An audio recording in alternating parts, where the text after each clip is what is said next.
All right, so let me tell you a story that I hadn't heard before. Brandon Jackson. Brandon Jackson was getting a package a few weeks ago from Amazon, and they rang his doorbell, ding dong. And Brandon Jackson has all Amazon services in his house. His whole house is a smartphone or a smart house. And it's fantastic. Even the doorbell.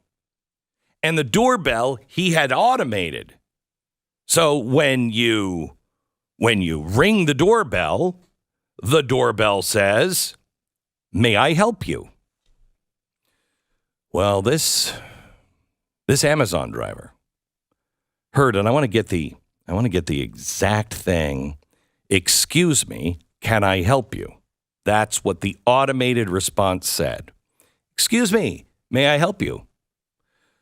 Well, he had his headphones on, and we know because, the doorbell recorded everything. And he said, "How dare you?" And took the package, got back into the car, and then called Amazon and said, "I've just been called a racial slur." And so what did Amazon do? Well, they shut down. Again, the name I want you to remember here is Brandon Jackson. A guy you'll probably never meet, never hear of again. But you should know, because I think this is a first.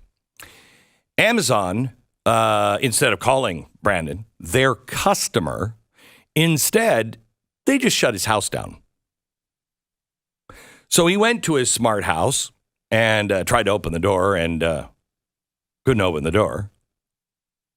When he got inside, he couldn't turn anything on because everything was off because his what is it, Amazon Echo was unresponsive. They shut him out of everything.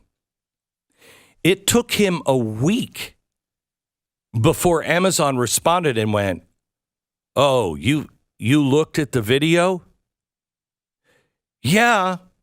Now, I don't know how he did it, but he looked at the video and showed the response was, "Excuse me, can I help you?" It wasn't me. It was your service.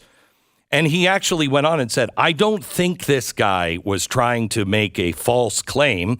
I think he was wearing headphones and just misinterpreted the message."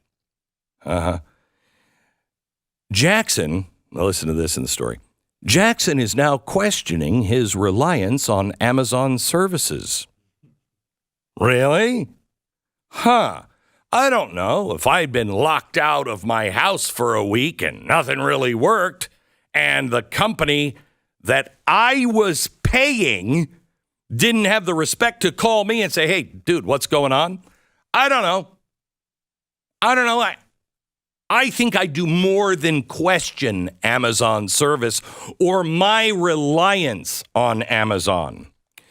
First of all, this is exactly what I told you yesterday I was sensing in England and Great Britain. I told you a couple of stories. One was about being left by a bus service. Okay, we were on this tour, and they had this tour bus that they had rented and had it the whole time. But they kept switching drivers, and they were really great, except for this one day. And they just dumped us off, and they were told, because I heard them, they were told, "Wait here." And that's where all the buses were waiting. And I have your cell phone. I will call you when we're done, but it will be 90 minutes. We're on a tight schedule today. Okay, so I heard all that. We go away. 90 minutes, and our tour guide is like, "We got to get back to the bus. We got to get back to the bus." We got back to the bus, and there was no bus. And so he called, "Hello, where are you?" But they didn't answer. They didn't answer for like an hour and 20 minutes. So the tour guide was a little upset and called and said, "What are you doing to me? Where is the driver? We have their number. They were told to wait, blah, blah, blah." They said, "Well, we don't know." "Well, okay, Well, can you find them or send another bus? Because I got people standing here on the sidewalk waiting for a bus that nobody seems to know where it is. I don't know, 15 minutes later or so, the bus driver arrives. Doesn't say a word. The next day, I see the tour guide. And he said, hey, I got a call from the bus company, the manager of the bus company. And I said, really? Did you get yesterday for free? And he said, no, they actually said, and this is a company that has done a lot of business with this bus company. I got a call from the manager, and they said they're not sure they want our business anymore. And I said, what? He said, yes, the manager didn't appreciate the tone of my phone call. And although he didn't hear it, I didn't talk to him. I talked to somebody else that was answering the phones for them, and I asked for a manager. Apparently, they reported that my tone was a little off-putting. Huh. Also told you a story yesterday at the end of the show about going to a place that was like I don't know how to describe it, like a haunted house. It was a historic torture site, but they had made it into some kind of thing where, you go in and you're sentenced, and then you go through and you see what happened, what life was like, 500 years ago. By the way, not good for all of you who just want to take us back to the dark ages. Not good. So one of the guys in our group, and there were about, 8 or 10 of us. One of the guys is Scottish and is kind of a smartass. And I was reading the rules of this place. I'd never seen anything posted like it. Usually it's posted like you got to be this tall to ride this ride. This was all the rules were to protect the employees from you. And I'm thinking to myself, wow, Scotland is a rough place. Okay. I even talked to everybody in the family about it. I'm like, look at this. Have you ever seen anything like this? Who's going through this place? Okay. You will not touch. You will not grab. You will respect the employees. You will not be inappropriate. Wow. Okay. So we go through the first room. We're being judged. And this guy comes up and he's in the powdered wig and everything. And he's like, silence. I'm like, oh boy, this is getting so real. And he's like, you. He points to my wife. You look like a witch. Now, I had a few things that popped into my head to respond, but I didn't say them. And then he went and he humiliated all of us. Okay. And then he said to the guy who happens to be Scottish and not the guy to pick, he said, you're first. Get in the box. So he gets into the trial box. And the first question for the judge is he's standing up there with a gavel. He says, where were you last night? And my cohort said, well, if you really want to know, you should ask your mother. Now, we laughed. Is it inappropriate? I don't know. Maybe in second grade, yes. The judge looked at him and said, do you realize how inappropriate that is? And we all thought, wow, he's a good actor. This seems real. He said, that is inexcusable. Put his gavel down and walked out of the room. Didn't say anything else. And we're like, is this part of the show or what? What just happened? We wait a few minutes. The manager comes in and says, I don't know if you saw the rules posted, but please do not say inappropriate things to our employees. They have a hard enough time. Oh, okay. Now we all were thinking we should just leave, but Nobody said it out loud, so we all went through. We said it after we got it through with the whole thing. We should have just left. And everybody was like, yeah, I was thinking that. I should have said something. So we go through. The very next room is the torture chamber. And somebody has to be strapped to the chair.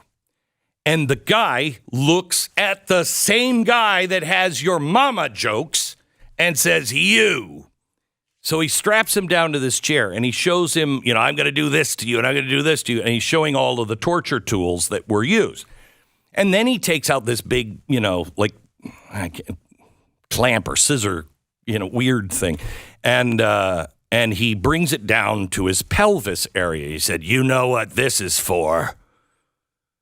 My friend doesn't say a word, okay? Because we're all sweating at this point. Oh, dear God, don't say anything. Doesn't say a word. You know what this is for? And then he turns around to the table and he gets like little tweezers. And he's like, but for you, I'd probably use these. Now I thought to myself, now that's wholly inappropriate. Much more than your mama. What I realized from these two things, we're being put into a situation to where the customer is never right. You're lucky they serve you. And if you say something that they don't like, you're punished. You're paying for the service. You're the customer. You're the one that just ordered things on Amazon and have purchased every little device to run your house from Amazon and are paying Amazon a monthly payment. And they don't call you when one of their employees says, this person just called me a racist name. They don't even call. They don't check. They don't do anything. Because you don't matter. That's the world we are entering. And it's happening everywhere. The worst part is it is happening in business, in government, and in the business of public-private partnerships, business and government. Did you know the Pentagon has just released, like no big deal, I guess, that they have a special team that goes on social media and looks for people who are saying bad things about any of their generals? I don't really know the names of many generals, but all the generals that were involved in Afghanistan, you suck. And I don't have to post that online. I just say that all the time. Now, maybe Amazon is listening, and maybe I'll get in trouble because of Amazon.